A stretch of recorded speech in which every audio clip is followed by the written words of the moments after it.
called the WZO, World Zionist Organization. I'm not sure what the O stands for. World Zionist something or other. I don't really care. That's kind of the point of this video. And every 5 years there's always a controversy as to whether or not one should participate in this or not among the, I would say, the black hat community. I say black hat because I don't want to necessarily say that's the ultra-Orthodox community. It's the black hat community. You have different people. There's no controversy in the modern Orthodox community per se, although there are modern Orthodox black hatters. There's no controversy. Fascinating thing is that Pesach Lerner, Dr. Lerner, started this Eretz Kodesh line, right? And that's supposed to be the Haredi line, and he claims he has Reb Chaim Kanievsky supporting it and so forth. And then the Young Israel is all in for Mizrahi. They have nothing to do with Eretz Kodesh. And then today I got someone requesting that I should, they said as a total stranger wrote to me on WhatsApp this morning. It's a personal favor to me. I don't know you. Vote for, I don't know, it was another party. Now you'll hear many people on the anti-Zionist side say the main reason why not to vote in it is because it's usur. It's forbidden according to halacha to participate in anything Zionist. And recently what's been discussed is that for a person in Chutz La'aretz, outside the Holy Land, to participate in this is worse than a Jew in the Holy Land voting in Israeli elections. And that's another whole issue among the ultra-Orthodox world. Again, that's not an issue in the modern Orthodox world, the religious Zionist world. There's no question that in that world that you vote. But among the black hat world, that's a big question in the Holy Land. Do you vote? Do you not vote? And then there's another nuance to it. Do you vote in municipal elections but not in national elections? As far as I understand, in Satmar, they allow voting in the Jerusalem municipal. Excuse me. That's the problem with the live stream. It's the sneezing. Is that the Satmar, who are anti-Zionist, allow voting in the Jerusalem municipal elections or Beit Shemesh municipal elections or Bnei Brak municipal elections because it's understood that cities have municipal governments and that's a totally normal thing to vote in a municipal election as opposed to some of the Neturei Karta in Jerusalem. And I'm not only talking about the Neturei Karta who marched together with the Arabs. I'm talking about what you could call, for lack of a better term, the mainstream Neturei Karta in Jerusalem, meaning people who are, for the most part, in Jerusalem, that call themselves the Neturei Karta, Daven Nusach Ashkenaz, Nusach Hagra, actually. So they're not Hasidic, even if you would look at them from the outside, they would appear rather similar in their dress to the Satmar, but there's slight differences. One is, they wear a single-breasted tapota that has a belt on it during the week, and then on Shabbos, many people in Jerusalem wear the gold tafta. But then you have like the Kol Saharan who wear the stripes, the gray and blue stripes during the week. Whatever it is, there's different camps and different approaches. But in any event, the point what I'm bringing out here, more or less, is about this question of voting in the WZO and the comparison. And that's not even my main point, but the comparison between WZO and voting in Israel. So then there are others who say you could vote in Israel for a non-Zionist party because in the Knesset you have non-Zionist parties, you have Arab parties in the Knesset, and so too in Israel you have the Agudat Yisrael and the Degel HaTorah and all these various parties. You have to excuse me. Sorry about that. That's kind of gross and not very polite, but I can't keep talking like this. I don't know what's in here that's making me allergic. But you have these various parties in Israel. not all of which are Zionist. And you don't have any explicitly anti-Zionist parties, Jewish parties in Israel, as far as I know. But theoretically, you could within the Israeli government. There's no sound.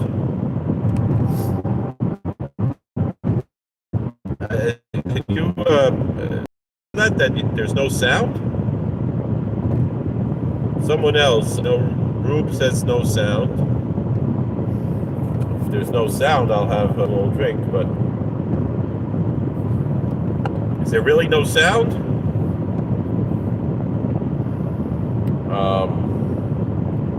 I hope I'm not wasting all this time, but I also am not sure if I believe it or not. So if there's 6 people watching, I'm assuming there must be sound. All right, I'm going to continue on just in case, and if not, maybe I'll make another video. So theoretically, there could be, again, there isn't any Torah Karta or Satmar party in the Knesset, but there are non-Jewish parties in the Knesset that I would say are not really Zionist parties, So, as opposed to this WZO,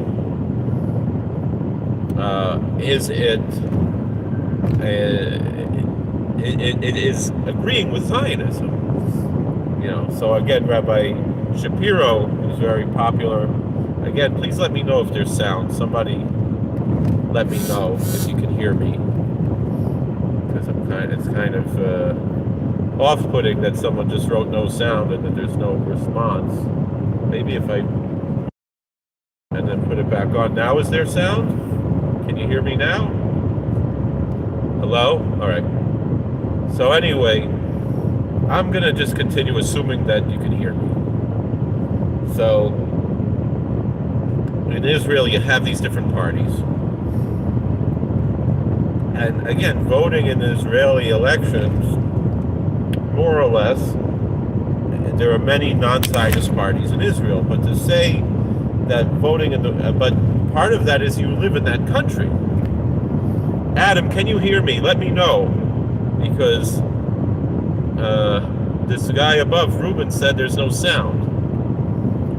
So, thank you for watching, Adam. And shout out to everyone. Can send hi. Shout out to everybody. Thank you for watching. I appreciate it. So, yes, you're good. Oh, thank you, Adam. Oh, I should have moved over. So, all right, we'll start over a little bit. So the point that I'm bringing out is, if you're in Israel, you're an Israeli citizen, so, you can make a strong argument that you should protect your rights within Israel, or your interests within Israel, and so therefore an argument can be made to vote.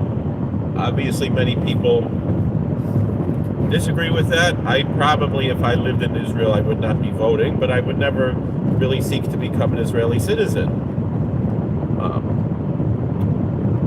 But I can understand voting in Israel. But if you're not Israeli and you're voting for something, you're basically buying into the idea that the state of Israel somehow represents world Jewry. And so if you believe that,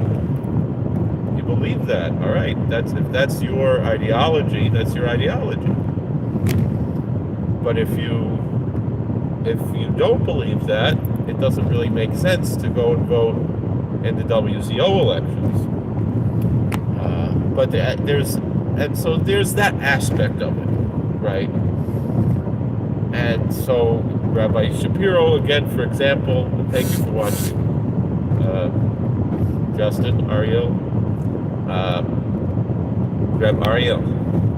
So you have that aspect of it. So like Rabbi Shapiro's on his own side, he gave the example like this. He said that a lot of people are claiming that Rabbi Chaim Kanievsky said you have to vote for WZO. Even supposedly there's a letter now that came out from Shmuel Kamenetsky, and there's a whole mice with that he was that he wasn't sure about it. He asked Reb Chaim to clarify, and Reb Chaim clarified. The ganze Zach is a schwere Zach, and I don't really understand. And it's really none of my business. I'm not a chassid of Reb Chaim Kanievsky. Reb Chaim Kanievsky can be the Gadol Ador and can be a big tzaddik, or was. I mean, the tzaddikim are the oil emes, so the tzaddikim be some Reb Chaim. But in any event, I don't necessarily have to follow his das. And if you do, that's your business. Because of the hate, I have no problem with it. But what Rabbi Shapiro said was very interesting. So I'll bring it out. So he said that if somebody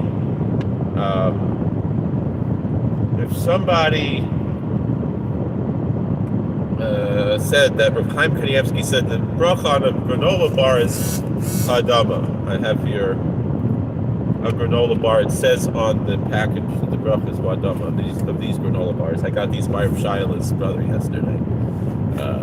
They were giving out I was by Reb Shaila Kersier's brother in Staten Island yesterday. Made a pilgrimage there, and they were giving out all kinds of food, and I have this box of granola bars. At least, Baruch Hashem, I have food in the car in case I get hungry because I drive so much. And so if someone says, so Rabbi Yaakov Shapiro said, if someone says that Reb Chaim Kanievsky said the bracha on a granola bar is Adama, you believe it. Someone says that Reb Chaim Kanievsky said the bracha on a granola bar is ha'etz. Now, Zionist, all right, that's a little bit, ha'etz, that's a little bit, now, Zionist, you could probably make a stronger argument. Ha'etz, though, seems kind of strange, but maybe it is. Ha'etz is still a bracha on food, right? But then, what time did I go? I was there probably around 1 o'clock. I was there. 1 p.m. I went to be Menachem Avel by Rabbi Weinberger. He's a shiva for his sister, and then I went to there. And then I went back to work in Staten Island. I had business to do for my family in Connecticut, so that's why I already took the day off. So, but then I had stuff to do in the evening, so I still had to go back to work to make up some time.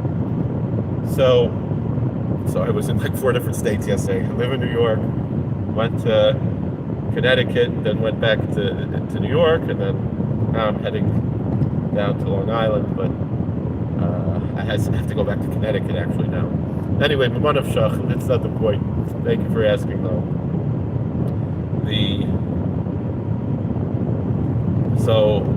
So if Reb Chaim would say that the bracha on a granola bar is ha'etz, it sounds a little matna, but it's ken zayin, right? And then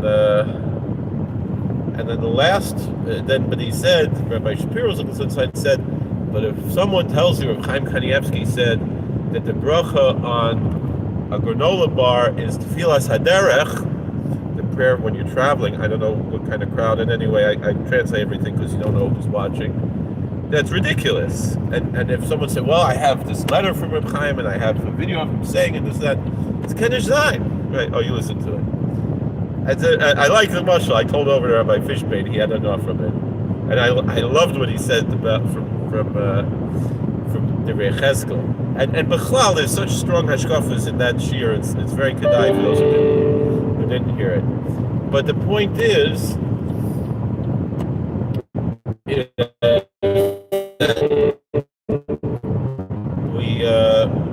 that's the whole argument, is that it's just so nonsensical to be.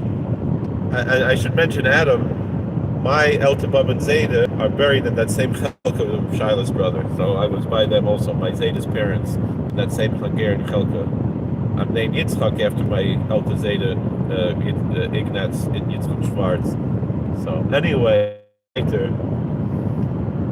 so that's the typical like Haredi anti-Zionist approach. It's and so if you're, and most of the Aguda seems to agree with that, because the Moetzes came out saying, "Correct for standing up for this," and he was very vocal about it. And since then, others it seems like everybody was misaref with his das, and so I appreciate that very much. The point that I'm bringing out, there's something else to it. So meaning, also in America, it seems they agree that it's not kedai to start such a thing. Especially, and one way that I put it, is that would I give $5 to, let's say, a Catholic church, that it might help yeshivas, and it's not even sure thing that it'll help, but maybe. And to me personally, to give $5 to a Zionist is worse than the Catholic Church. Because in my lifetime, more Jews have been killed in the name of the state of Israel than in the name of Jesus. Right?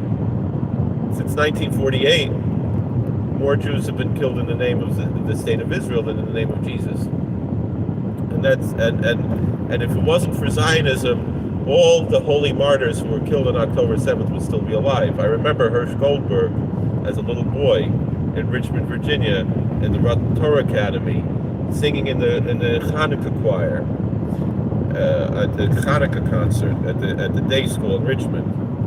And if they had emphasized Torah instead of emphasizing Zionism, Efsher as a Lech Leben.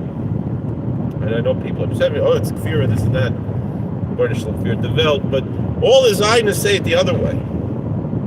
Meaning, like, the Zionists won't stop to say that there was a Yid who lived in Eretz Yisrael, and he thought it was dangerous during the Intifada, so he came to America, and then he got hit by a car and died. The Zionists will love to tell a story like that, but for me to point out that there was a girl that I was Megayer, I was on the Bezdin, and they told her, that Geirus from Rabbi Kolakowski, that's not good enough. You have to go to Israel and make a new Geirus. And she got killed in a terror attack. And then if I point out, if it wasn't for Zionists telling her that, and we just followed halacha instead of following all this politics, she would still be alive. That's kfirah. Someone wrote that on my comments here. So that's part of it. But let's go a little weiter, and I might stop to get gas, so I'll try to still talk. But I have another view. It's my own personal view. But before I get to that, I think we have to go to another point. Is that there are many chilukei deus, and the Klal Yisrael has a lot of diversity, even within Orthodoxy, and there's nothing wrong with it. I remember Rabbi Zev left Zionist, he said the following. He said that there was he was a Rav in Young Israel in Florida. I think it's the same position where Barrel Wine was also the Rav. And Zogaz on side. And Rabbi Leff said he remembers, so in Young Israel, the policy is that it's up to the Rav to decide whether or not to say Hallel on Hayir. Or now it's not even Hayir, it's Yom Ha'atzmaut, like yesterday was Yom Ha'atzmaut somehow. Like, in a certain way, it seems like they're moida that it's a Yom Tzoim, that it's a tainus. Why is it mukdam? I understand, because they're worried about Chilul Shabbos. So, like, the whole thing, it's really silly. But anyway, he said by him, in the main minyan, the Bismedrash, they didn't say Hallel. But there was another minyan there in the Bismedrash that requested Rishus, could they say Hallel on Hayir? And he gave them Rishus. He gave them permission to say Hallel Hayir. So then he said he saw in the Bismedrash, someone was very upset about it, and they started fighting about it between them, and the fist fight broke out, over whether or not to say Hallel on Hayir, right? And how stupid that is. So the point that he's saying was that he said, some people say Hallel on the night of the Seder, right? Some people do and some people don't, right? And he said, you'll never see a fist fight break out over whether or not to say Hallel with a bracha in shul on the Leil Seder. So anyway, so why is this being treated any different? So you say if you want to say Hallel, no one's disagree whether or not you want to say Hallel, but no one's going to make a fist fight over it, right? But over Hayir there'll be a fist fight, and the same Maisa. So a better way to approach it is to recognize that there are Chalukei Deos, and that's fine. Everyone follows their own Rebbe, everyone follows their own Marad Asra, everyone follows their own Marah Hara, everyone follows their own Das Torah. And not that there's one opinion that's overarching that can... Now, when it comes to local community issues, the Das Torah is the local Marad Asra. And if you're a visitor, or you're not really part of that Kehillah and you're visiting, you be respectful. However you feel comfortable with being respectful. As far as, something like Hallel on Hayir, do you want to be Parish Min Tzibur? Maybe you just don't go to shul. Maybe you just, everyone has their own deus on that thing. I was Pesach, and there were people who left the minyan because they said, I don't say Hallel on the Leil Seder, so I'm stepping outside. All right. So Zelbazach, no one should feel if let's say I would show up at a minyan not realizing it's Hayir, and I was like, I don't say Hallel here, and I respectfully step out. Nobody should have a problem with me respectfully stepping out, and nobody should have a problem, and I shouldn't have a problem with them saying Hallel Hayir. It was brought up recently. Someone brought up about Rav Elyashiv. Now, Rav Elyashiv really was part of the Israeli government. He was part of the Rabbanut, but because he sided with the more Haredi Gedolim against Rav Shlomo Goren on a particular issue, that's why he became, more accepted in the Haredi world. But he really was never a part of that ultra-Orthodox world. They respected him, so a Bocher told me once in Geman that he went to Rav Elyashiv asking, should I say Hallel on Hayir, or what should one do? And Rav Elyashiv said, if you're a Zionist, say Hallel on Hayir. If you're not a Zionist, don't say Hallel on Hayir. And that's a beautiful answer. No, what a great answer that is. If you're a Zionist, say Hallel on Hayir. If you don't, you don't. And there's nothing wrong that some Jews are Zionists and some Jews are not. And some Jews are anti-Zionists and some Jews are non-Zionists. And there's nothing wrong with that. The Zelbazach, Shedlovtzer Rebbe, WZO Zionist, he told me a story that one of the Ingolite, one of the Hasidim, because he attracted a lot of Hasidim, his Rebbe Vista. Not that he's a huge big Rebbe, but he's a nice medium-sized Rebbe, as far as how many Hasidim he has, and a lot of the Israeli and Yerushalmi guys, they like American Rebbes, because they understand people in a certain way. They're a little bit easier to deal with than sometimes with Yerushalmi Rebbes. And he's a nice person, everything. And someone asked him, should I go to the Bechiras? Should I vote? So then he said, what does your father do? If your father votes, you should vote. If your father doesn't vote, you shouldn't vote. So then one of the old Hasidim said, what, how can you say that? All of our Rebbes, we voted. He said, okay, I know, and I vote. But if you but you should do what your father does, not what you do. With someone in Baal Tshuva, whatever, different story. But even in Baal Tshuva, there's ways to understand that as well. In a similar vein, so but the interesting thing with Shidlovtzer Rebbe is he told me that the Yerushalayim Rav Zechron Levracha, the anti-Zionist, would use his mikveh because his mikveh was built only with money from Chutz La'aretz and no money from the Medina. And so the Shidlovtzer Rebbe, he was like in between. He goes to the Chiras, but he doesn't take money from the Medina. Which is like kind of the best of both worlds in a way, But I myself, I send my kids to Satmar.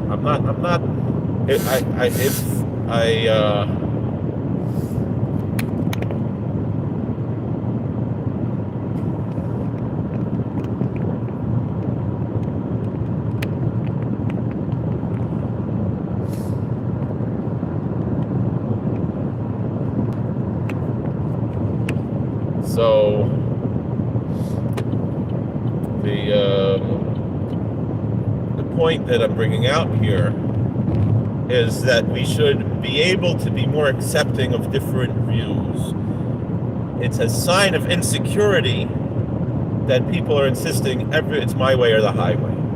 And that's one thing I always love about Satmar is that there is none of this my way or the highway business in Satmar.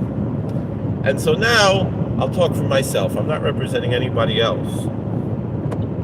But I myself have another view, personally, why I think some of the anti-Zionist people will think it's kfirah. Why I would not participate in the WZO. In a certain way, it's in line with what the leader of the Mizrahi in America, Rabbi Soloveitchik held.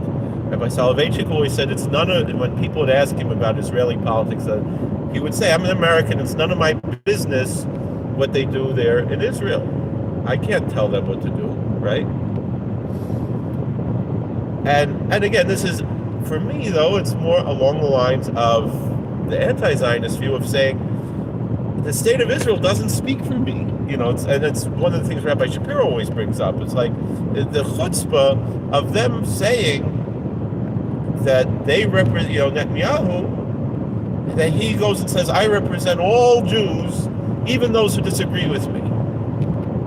Now, it's one thing, like, he could say he represents all Israelis, but me as an American, what does he have to do with me as an American? And again, along the same lines, I would say, if you're in Israel and you want to say Anosei Shua, you want to say the prayer that we say for the American government, and in England they say for the British government, you want to say that for the Israeli government, I don't see a problem with that, per se. Probably wouldn't do it because I have feelings about the Israeli government, but I can see the argument to do like that, as opposed to what I never understand is when you're in, like I was Pesach, Adam was 1 million, and they said the tefillah for Medinas Yisrael, and they didn't say for the American government, and that to me, it upsets me more than anything, because we're mechuyev to pray for the American government, right? Here in America. Oh, I don't want to be stuck behind this guy. Stinky truck. So that's a different thing. But the thing is, most of the Haredi shuls don't pray for the American government either, except maybe like Yom Kippur or something.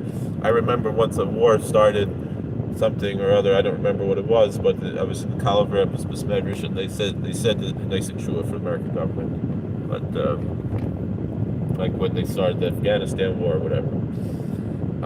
But they don't say it every week. But it is something they say. Usually like when the Satmar Rebbe or whoever goes to visit the president, he says a nice Shua. That's but they don't say it every Shabbos. But I think they do say it Yom Kippur. Not sure. But I've never been Yom Kippur in Satmar. But the point is that if you're in America or in England or whatever, and your shul prays for the Israeli government and doesn't pray for the American government, excuse me, there's something very wrong there. That is really wrong. Now, in our Medrash, we usually don't say for the American government because we're afraid that then the people also want to say for the Israeli government. So just to stay away from it, since we have such diversity in our shul, that we have very strong religious Zionists, and we have Satmar, and we have everyone in between. For that reason, we usually don't say the prayer for the American government, just because we're worried that it might then ask, well, why are we not saying for the Israeli government?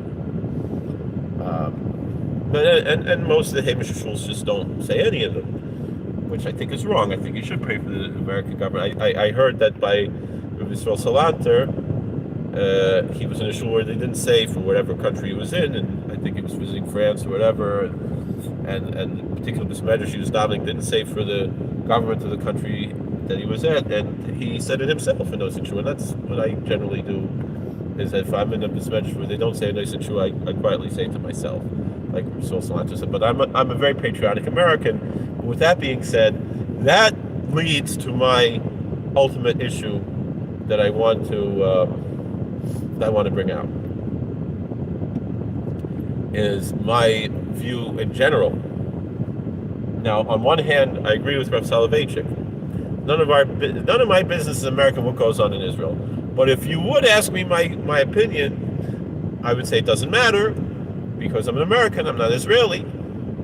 And that's the whole problem with this WZO, is saying that my opinion does matter because I'm a Jew, and somehow that my opinion as a Jew matters in the Israeli government. It doesn't.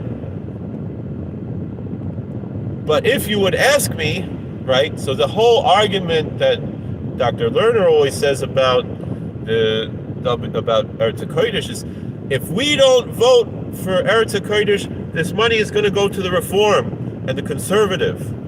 And so therefore, it's not even about getting money to go to the Reform causes, but to keep money away from the Reform and the Conservative. That's always Pesach Lerner's big thing.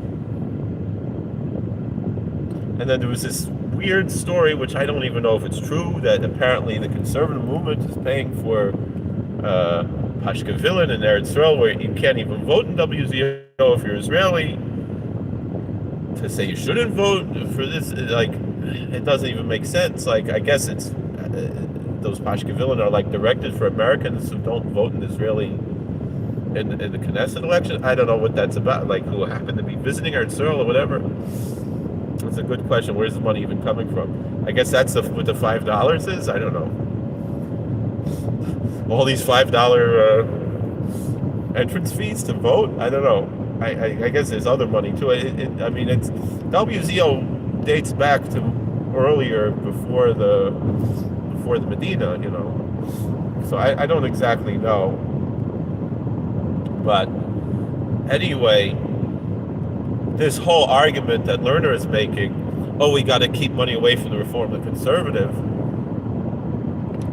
I want to take the feet out of that whole thing. Why is the state of Israel paying for religion? Well, because it's a Jewish state. And that's my argument, is it should not be a Jewish state.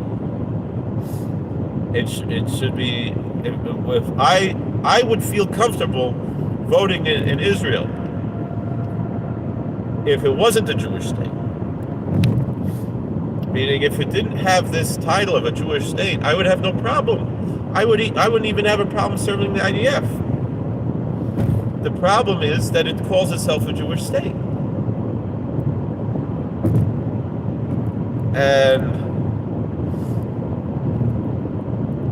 And we're not supposed to have a Jewish state before Mashiach. All right, but there's a separate issue to it. The whole idea of a state that is religious just doesn't make any sense to me. Like, I'm an American, and I'm very verkoif to the Jeffersonian ideology of religious liberty for a totally different reason, though. The approach that I want to bring out is like this. If and it's the free market system approach. Meaning to say as follows: we see socialism leads to mediocrity and corruption, and the free market leads to success, better goods and services. And so people often ask, why is America so much more religious than Europe? And the answer is because America has a free market not only in the economic system, but in the spiritual free market. The fact that anyone can open up his own church or synagogue or mosque, that's only in America. Other countries, everything is run by the government. I had applied once to be the chief rabbi of Munich, Germany. And they explained to me how it works. Everyone pays a tax for religion. And then they ask you, which religion are you? They have a census of the religions. So based on the religious census, a certain amount of the money goes to that particular religion. So if Jews are, let's say, 2% of the German population, so 2% of the religion tax goes to pay for the synagogues and the rabbis. And so if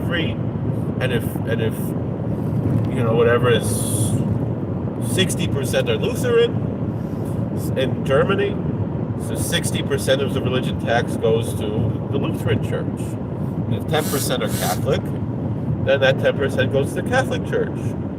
And if 5% are Eastern Orthodox, that 5% goes to the Orthodox church. And if 10% are Muslim, 10% goes to the mosque. And if 3% are Odinist, then 3% goes to the Odinist Hof, whatever. That's the way it works in Germany. It's just crazy to me, So some people, and I talked to someone, a South African, about it, and that was also part of it. But the Steinbach thing, but that's a smaller thing. But the point is that it's just, as an American, that's just so foreign to me, as opposed to here in America. Now, of course, within the rubric of your own religious community, your religious community can tell you, well, you're excommunicated from this community if you don't follow, there's a freedom of association and freedom of religion. And so, again, in our community, in White Lake, the fact that people are making minyanim against the Das Torah of our Rav can paskin that al pi halacha you shouldn't daven in such a minyan. And the same thing, there's an independent Catholic church, so every Roman Catholic will tell you that they're koifrim, they're heretics, they're not part of the church, and they are worse than a Baptist, who's a Christian, but didn't intentionally leave the Catholic Church the way that the Anglicans and initially the Lutherans did, as opposed to someone who's already a few doors down and they're, some other, there's some kind of a Pentecostal or non-denominational Christian, whatever it is. All right, but meaning to say that the federal government is going to say, we're back. The federal government's going to say you are, whatever. Everything has to go through the government. Obviously, chaplaincy is a different thing, because the point of the chaplain is to protect the religious freedom of those who are unable to exercise their religious freedom in a normal way. And so if you're in the military or in a prison or a mental hospital, there's a strong need for chaplaincy, and that's my bread and butter. Baruch Hashem. But as far as on the congregational level,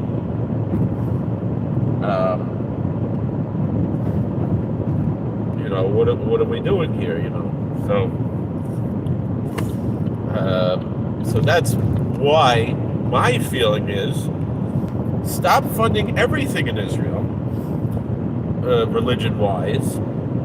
And I hear the argument the other side. It's like, well, if tax money is going to soccer games in Israel and to art projects, so then it should go to religion too, because as a Haredi guy, he doesn't care about. He's a taxpayer and he votes, and he doesn't care about the soccer games, but he cares about the yeshivas. So in general, like, why is taxpayer money going to any of these things? That's the whole question about socialism. But socialized religion just leads to corruption and mediocrity, which is really the great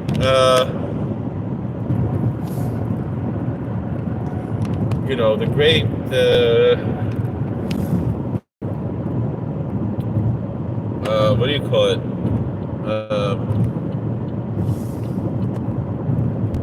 The great description of the Israeli Rabbanut is mediocrity and corruption. The only real gadol who was the chief rabbi was Chacham Ovadia. There were other Chashvayim who were chief rabbis, and of course Chashvayim who were tzaddik, who worked for the rabbinate, like Rav Yashiv. But the only one in Rav Yashiv was the gadol. I'm saying the only real gadol who was ever the chief rabbi was Rav Ovadia. There was nobody else like Rav Ovadia. Rav Ovadia was in totally a different league than all the others, and still doesn't mean you can't disagree with him. But he was in his own league. You want to say Rav Kook, okay, also, but the others, they were fine Chashvayim except for Goren and Metzger. But that's where you see, Lau is a Chashvayim, and the previous, I don't know who even the Haitika chief rabbi is, for the Ashkenazim. I know the Sfardim is one of Chacham Ovadia's children. I think it went from David to Rabbi Yosef. I don't know which one is now the chief rabbi. I'm not even following that well. I don't care. It's none of my business. But the point is that privatize the Rabbanut, and then the Reform and the Conservative can't say, oh, we need money too. If you're giving money to the Orthodox, give money to the Reform and the Conservative too. And if the Rabbanut can survive as a private entity the same way as all the Badatzim survive, especially the Haredis, but all the other Haredi Badatzim, so gesund hey. And not only that, you want to have a more liberal, they have all these other program, whatever, Zohar, whatever else. Gesund hey. But why does it have to be government funded? And or WZO or any of these things? So that's why I guess the WZO is directing government funds. I'm not sure. It's basically like the voice of the Jews in Chutz La'aretz for how government funds in Israel are directed. But it's, to me, I would rather see, if you want to know my opinion, it's not that the money should go to the yeshivas, is that the money shouldn't be going anywhere. That doesn't belong. Because all that is leading to is corruption and mediocrity and strings attached also. I know a lot of Rebbes in Israel who vote and who are very pro-Medina, very gung-ho, should speak in for it and this. They stopped taking money from the Medina because there's too many strings attached. I'm not talking about Satmar and Tolsaran.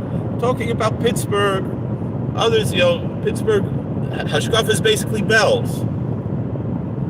As far as those concerned, Pittsburgh Rebbe's, I remember he told us, I used to, all my years as Rebbe was and now, with all the strings attached to taking government money, I'd rather just go fundraising in America. Why do I have to, give all these answers to the Israeli government about what we're doing? So, and that's, and the other side, then that's the argument with the yeshivas in New York, that the leftists are trying to shut down the yeshivas in New York, but New York doesn't have school choice. So, like, if you want that much power over what we teach in our schools, give us a school choice. You pay for it, and it's not really you paying for it because we're taxpayers, and so that's the slippery slope. Difficulty with this question about the charter school. I do believe, though, that it would be good to allow, especially in America where there is so much freedom, and there probably won't be any oversight over the religious instruction because of the religious freedom in America. I think America is one place where that part would work, as long as it's totally equally available to any religious instruction. And then that's going to lead to, whatever, as far as the other issues, like, I'm passing by Curious Yol right now. I'm really, I wanted to go. I can't. It's too late. I want to go to Berach Moshe, maybe Sunday. But Miman of Shach, that's the story. So that's my view on it. It's like, I would not vote in the WZO because ideologically, I'm such a strong Jeffersonian that it's just so inappropriate to me to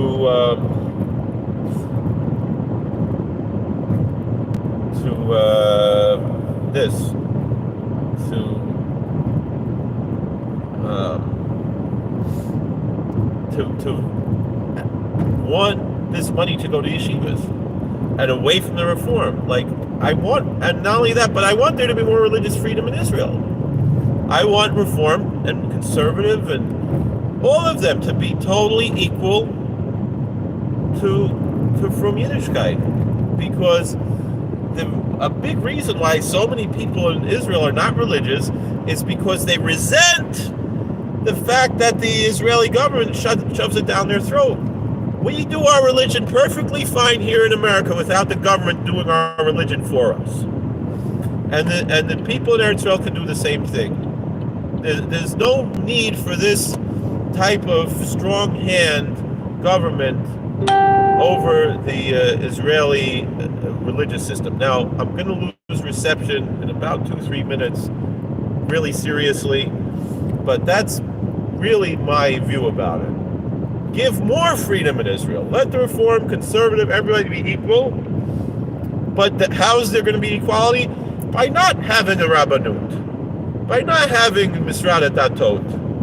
We don't need all of that. Make it just a non-sectarian country with religious freedom, or I think the best thing would be America just take it over. Make it a state, make it a territory, whatever, and have, especially that we're such good friends between the Israeli government. Make it, instead of all this talk about Canada being the 51st state, where the Canadians are so many leftists and whatever, forget about that. Let's make Israel and then Trump was talking about taking over Gaza, this and that. I made the video before. Take over the whole thing. That would be the best thing. I think that would pave the way for Mashiach. But because we know Ben David Bad Shetichel Malchus is loose Israel, but that's even a separate thing. Meaning, I think you could be a totally Zionist person and not really agree with voting in the WZO if you really follow Rav Soloveitchik's view. But Rav Soloveitchik, and of course his view was a bit more nuanced, because as he would say, his Zionism was a patriotic Zionism and not an eschatological Zionism. And that's a separate issue as well. So anyway, thank you for watching. God bless. Please like, share, subscribe, comment. Please share this video. I think this is an important message. A lot of important messages are here, but I think the biggest message I want to bring out here is tolerance. recognizing that not everybody is going to agree with you, and don't villainize and vilify those who disagree. I have absolutely zero hate or disrespect or anything for those who are in the WZO, but I don't care if you do or don't, but you shouldn't care if I don't.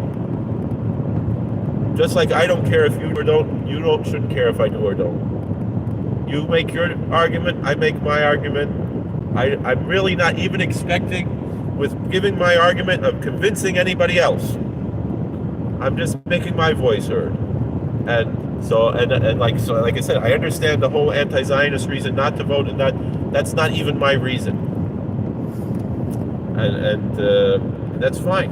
And I respect everybody has a different view, and that's good. And I respect the conservative to a certain extent. They have a halachic aspect to them, and wrote